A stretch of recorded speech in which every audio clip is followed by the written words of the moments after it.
Hey guys, what's up? It's Cherry here, coming at you guys with quarterfinals of the FBL, and unfortunately, kind of fortunately, this is going to be a post-com, and the reason why this is going to be a post-com is mainly because when I was recording, for some reason, the source or the scene, I guess, that I had on OBS didn't have the separated like audio tracks. So on all four of my audio tracks, it was the game audio overpowering my voice, and I literally couldn't do anything about it.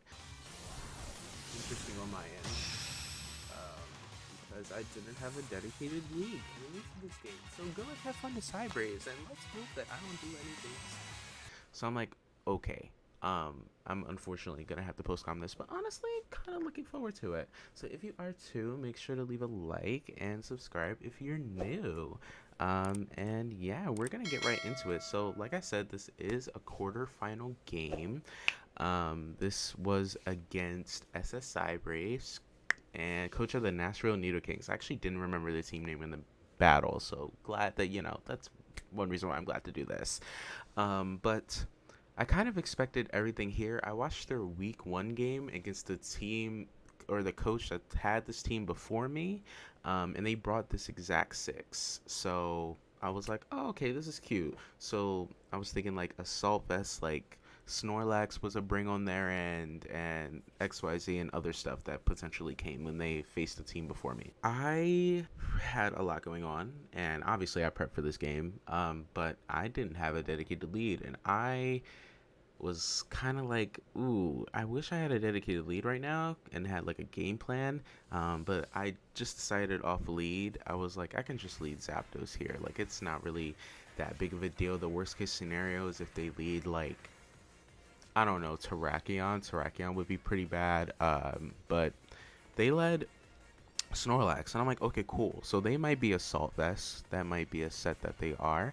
Not sure. But I pivot into my Gigalith, or I'm thinking about it. I should pivot into my Gigalith here because just from prior knowledge of like watching the week one game, and also I don't know their sets at all. So they could very well be Assault Vest and I do no damage, and then that's free chip on Zapdos for no reason. So also no Blacephalon too. But I pivot into my Gigalith and it goes for Body Slam. And from that damage, I find out that it is Adamant Choice Band. And that is really, really good knowledge to know, just for the future. So I feel like since, it's going to be doing no damage to me, I threaten it out with the body press, I can get up a free rocks, which free rocks is like phenomenal against this team, just to see what type of Togekiss, if it's boots, just to see if this thing is boots, getting chip on the Rotom so that Excadrill can clean up, things like that. But I do get my rocks up here, and he threatens a Hydro Pump. He also threatens a Defog, but there's no Blastoise, and my Guzzlord was kind of meant for Shell Smash Blastoise, so I can live a hit and Dragon Tail it out. So because there was no Blastoise, Guzzlord kind of just became the Rotom pivot, and he reveals Reflect. And I'm like, okay, so he's dual screens. Interesting. So I make a prediction that honestly was not necessary. I think I could have got away with clicking knockoff, but Terrakion kind of comes in, or could come in and get a justified boost, which honestly I did not need, to be completely honest. So I think a middle ground play, I mean, it works out in my favor. Togekiss comes in like I predicted, and from that damage, by the way, we can tell that it is Spadef. It is a Spadef Togekiss. That did way too much, especially with Reflect being up. That did way too much. I guess Heat Crash was also a middle ground play, but Heavy Slam covered Terrakion too. So okay, I agree with that play. I agree with the Heavy Slam there. But here, I don't really know what this thing can do. In the battle, I thought it was offensive, but now that I think about it, it's Spadef. So I pivot into Zapdos because I'm like, offensive Dazzling Gleam doesn't really do a lot of damage to me. He clicks Defog, and I'm like, okay, cool. So I get away with Zapdos being at pretty much full, and I can get off a free Thunderbolt, I can get off a Hurricane, like it's kind of just free range here, and I think I click Hurricane predicting maybe Nidoking, and it's also a good middle ground play covering like Snorlax, doing extra damage to Snorlax, or if Ferrothorn comes in thinking that I don't have Heat Wave. So he pivots into Rotom, which honestly confused me. It confused me a lot. He gets confused, which is unfortunate, but I was just very confused with Rotom coming in, because if I click Thunderbolt there, I 2 KO'd. But here I'm like, okay, cool. I can just Thunderbolt again. Like, if they pivot Nidoking, then, like, I have a Guzzlord that was kind of meant for Blastoise that didn't come, and Rotom is obviously not offensive, so I'm not really that scared of it. So I can just pivot into Guzzlord on Nidoking as well as Rotom and be perfectly fine. So he decides to double out, and he goes into Snorlax, which is what I thought was going to originally come in. And Thunderbolt does a good amount of damage, and I get a paralysis, which sucks. It sucks for him, and it also sucks for me, because he could be Facade Body Slam, and that would do a lot of damage. So here I'm calculating like how much a Body Slam does, and it like demolishes me. Like, it does 75% min if he's Banded Adamant, which I think he is. So I think I decide to pivot into Gigalith here. Gigalith covers for a Darkest Lariat as well as a Body Slam. And if he decides to click like Seed Bomb, because he has Seed Bomb last time, or if he clicks like Earthquake, then I can double back into Zapdos, predicting that play. But he gets paralyzed here, which I don't know if it's good or bad. But my play was still the same. I was just going to double back out into Zapdos. Sand was ending, and I honestly just wanted to bait it into clicking a move. So I was hoping it was Earthquake, but if it was Seed Bomb, it was doing no damage to me. So it like definitely worked out either way for me. But yeah, no, I think I pivot Zapdos here, and he clicks Earthquake, and I'm like, great, this is a free Hurricane. This is the freest Hurricane of my life, because Rotom dies to Hurricane plus Thunderbolt. Togekiss never comes in, Terrakion takes a lot of damage, Nidoking takes a lot of damage, and Ferrothorn takes a lot of damage. So you kind of essentially have to pick a sack, I guess, because I'm offensive Zapdos. But he goes into Nidoking like I expected, and Hurricane does a substantial amount of damage. It does a lot. That looks like, with that damage, that looks like 65%. So it's a pretty like semi-ish bulky Nidoking. But here I'm debating, maybe I can click Heat Wave, maybe Heat Wave would pick up the kill, but I really didn't want to risk it.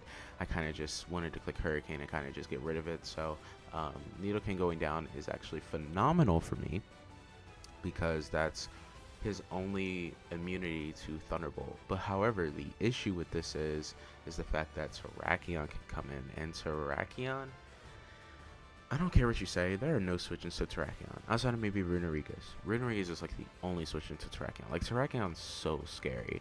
But I pivot into my Primarina because that was my soft check to Terrakion, and he clicks Rocks. So I'm like, this isn't Banded or Scarf? That's crazy. So I'm like, okay, cool. I can get off a flip turn here. I can get some momentum. I'm Protective Pads so that the iron barbs and everything doesn't affect me all that much. But he decides to pivot to Rotom, which honestly surprised me. I thought Ferrothorn would be the switch in there. But I click flip turn, and I chip down the Rotom substantially. And I can pivot back into my Zapdos and literally just click Thunderbolt and kill it. Like, Zapdos has just been applying so much pressure to this team. And it's honestly insane. But yeah, here I click Thunderbolt. Thunderbolt's free. There's no immunity at all. And he sacks Rotom. And because Rotom is now gone, I don't think that crit mattered. Because Rotom is now gone, Excadrill wins the game if I can chip down Ferrothorn a little bit. And even if I can't chip down Ferrothorn, my Dragapult and my and my Zapdos and even my Guzzlord can pick it off. So doesn't really matter. But here I was like, okay, Excadrill wins, so all I need to do is get my sand up and get it into a scenario in which it can do a lot. So here I'm kind of just locked into going into Primarina. I have to every single time because this thing is just scary. And he clicks Swords Dance, and I'm like, honestly, I'm not really that scared of Swords Dance because it's not Scarf. Like, all I need is chip on this, and then Dragapult can come in and revenge kill it with Surf. But I click Aqua Jet. It does good 25%, and he has Rock Slide and not Stone Edge. So because of that, I live the hit. So I'm like, okay, cool. Does he let me Aqua Jet this thing again, or does he pivot into Ferrothorn? And I was on this turn for quite a while, and looking at it now, if Ferrothorn came in, I can just flip turn out again. Like, it wasn't that deep. I was Protective Pad. So, oh my god. Torrent, Aqua Jet. But yeah, no, I could have just pivoted out with Flip Turn again because I'm pads and it wasn't really that big of a deal. So Terrakion kills my Primarina, but Primarina did its job really well because now I can go into my Dragapult and I can threaten it out, or I can potentially kill it depending on if he lets me. But I am forced to click Surf, however, and I wanted to predict the Snorlax coming in. I really did, but I was not in a situation in which I could, because it is a +2 Terrakion sitting there, and if he like attacks me and kills me, then I may lose the game. So I needed to do the play that I did, but Surf does like a good 5-10%. It did like nothing. U-turn did more than Surf, which honestly is not surprising. Snorlax's Spit F stat is like through the roof. But I decided to click U-turn, reveal that I'm not choiced in any way, and I think I pivot into Gigalith. I think Gigalith is really free here. I can also go Guzzlord, as Guzzlord doesn't do anything for me anymore. Rotom and Nidoking are dead, so that's a free move for me. But yeah, and then actually, yeah, these are the turns in which I disagree with. I think I should have clicked. I think clicking Heavy Slam first was smart, because I don't need Guzzlord anymore. Guzzlord did its job. Literally, this thing dying does not mean anything to me. However, I should have clicked Knockoff here, because why would he save Snorlax here? It doesn't make any sense. So I definitely think clicking Knockoff was the play on this turn. I still believe that Heavy Slam killed here in this turn, but just looking at it like now from a different glance, I think clicking Knockoff was just probably smarter. But luckily I kill though. I kill and I get rid of the Snorlax, which is good. I honestly didn't really see it as that big of a threat anymore because it was chipped down and literally anything on my team could revenge kill it, so didn't really find it too big of a threat.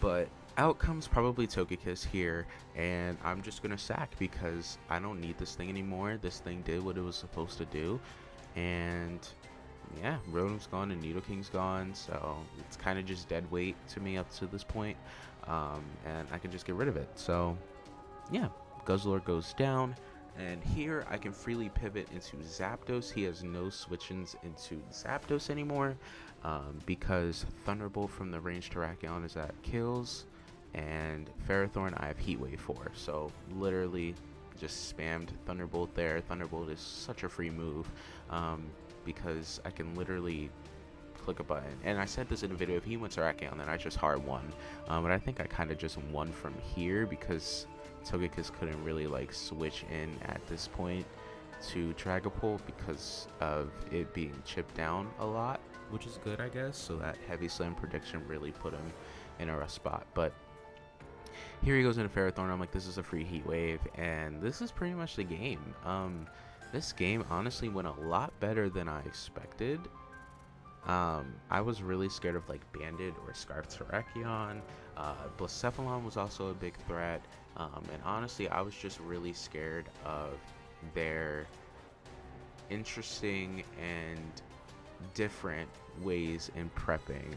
As I was watching a couple games, they build very they're very unique with their building, and whenever people are really unique, it scares me quite a bit.